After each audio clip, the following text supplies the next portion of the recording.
संजीव त्रिवेदी, सच्चाई आपके भी सामने है, लेकिन आज अहम सवाल ये उठा रहे हैं हम ब्रेकिंग विद एजेंडा में कि सिस्टम की नाकामी और सरकार की लापरवाही को देखते हुए क्या अब वो समय आ गया है जिस पर बहुत वाहवाही लूटी थी कि शराबबंदी है बिहार में, अब उसको वापस ले लेना चाहिए? क्योंकि शराबबंदी जैसा कुछ नजर नहीं आ रहा है। थानों की बोली लगती है, पुलिस पर आरोप है कि खुद मिली भगत के साथ सप्लाई हो रही है, तो फिर कहां है बिहार में शराबबंदी?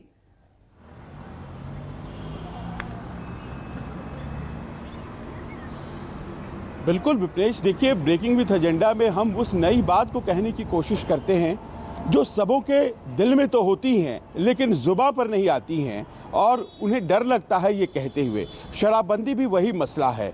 इसके साथ नैतिकता को इस तरह से जोड़ा गया है कि लोग 81 मौत हो गई है और उसको भी बर्दाश्त करने के लिए तैयार हैं और कह रहे हैं कि नहीं नहीं ये तो सही है, कानून तो बिल्कुल सही है।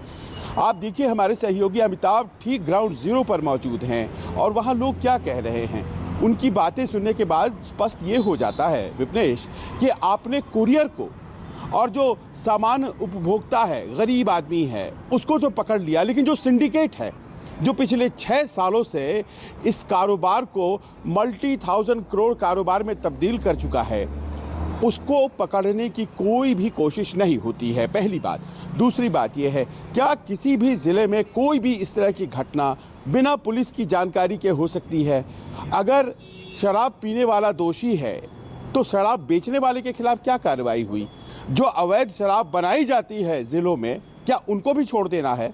अगर बेचने वाला दोषी, पीने वाला दोषी है, उसको कोई कॉम्पनसेशन नहीं मिलेगा, तो क्या वो जो बेच रहा है, वो जो बना रहा है, उसके खिलाफ कौन सा एक्शन हुआ है अभी तक? या कौन सा ऐसा जिला है बिहार में जहां पिछले 6 सालों में अभी तक शराबबंदी की कानून को तोड़ने वाली घटनाएं नहीं हुई हैं?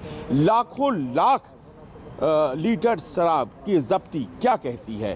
क्या तमाम शराब जो जब्त होते हैं वो जो पद्धति बनाई गई है कि बोतल तोड़ देना है, तोड़ दी जाती है? मेरी जानकारी के अनुसार आज की तारीख में 8 लाख लीटर शराब अभी तोड़ा जाना बाकी है। वो तोड़ा भी जाता है या फिर चूहे गटक जाते हैं? क्योंकि वो घटना भी सामने आई थी कि कह दिया गया कि चूहे शराब पी गए, जबकि आप जानती हैं चूहों ने शराब नहीं पिया होगा और उसे बाजार में बेच दिया गया होगा उनके द्वारा जो जब्त करके लेकर आए थे।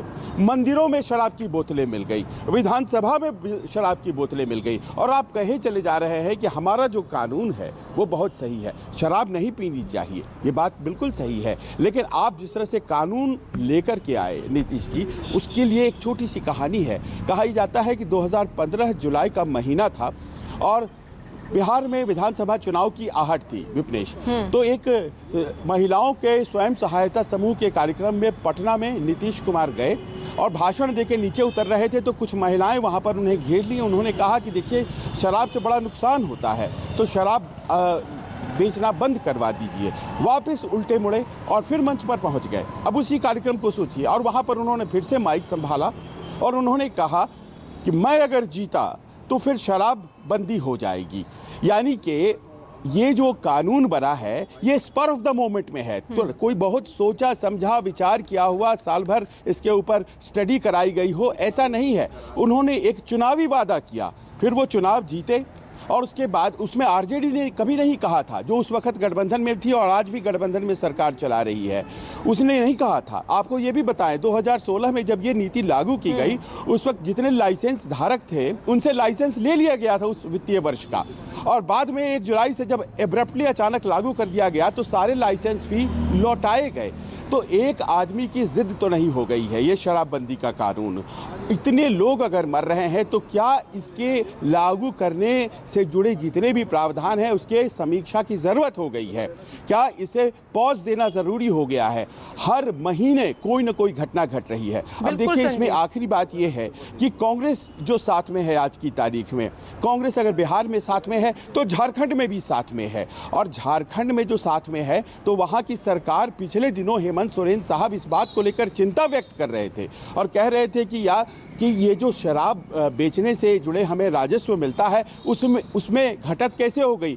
आखिर हमारा टारगेट 1600 करोड़ का था, 1000 करोड़ ही कैसे आया? यानी कि कांग्रेस के और वहाँ पर सोरेन की सरकार है और वो तो वहाँ राजस्व की चिंता करती है, वहाँ शराब से प्रॉब्लम नहीं है। तो यहाँ भी कांग्रेस सत्ता में है, यहाँ बोलती है शराबबंदी होनी चाहिए। तो ये कंफ्यूज नीति है।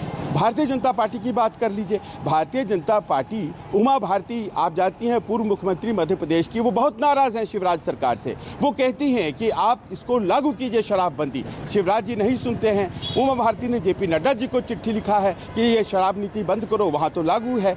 गुजरात में जिस तरह से लागू किया गया है उसमें जो नीतियां हैं उसको क्या लागू करने की जरूरत है। वहां ऐसा नहीं है कि नहीं पीना है, गिरफ्तारी हो रही है। वहां पर घर के भीतर मुश्किल नहीं है, बड़े बड़े होटलों में मुश्किल नहीं है। और यहां आखिर बात ये कहना चाहूंगा कि जो न्याय व्यवस्था है वहां की इतनी ज्यादा मुश्किल में है क्योंकि वहां पर लाखों लाख केस आ गए हैं। जो मेन केसेस है उस पर ध्यान नहीं दिया जा रहा है और ये शराबबंदी से जुड़े मामले को लेकर के पूरी न्याय व्यवस्था चरमराई हुई है। 2 लाख से ज्यादा केसेस हैं और आपको हम बताएं कि 6 लाख के आसपास लोग अभी जेलों में, और वो जेल में इसलिए हैं क्योंकि उन्होंने शराब का उपयोग कर लिया। अब आप ये समझिए कि इतने लोग जेलों में हैं और जानती हैं कौन है वो? सब कमजोर वर्ग के लोग ये हैं। संजीव आप सही कह रहे हैं। और ये जो पार्टियों का डबल स्टैंडर्ड है ना, ये बहुत इंपॉर्टेंट सवाल आपने उठा दिया है। ये पार्टियों का जो डबल स्टैंडर्ड है इस पर मैं जवाब लूंगी।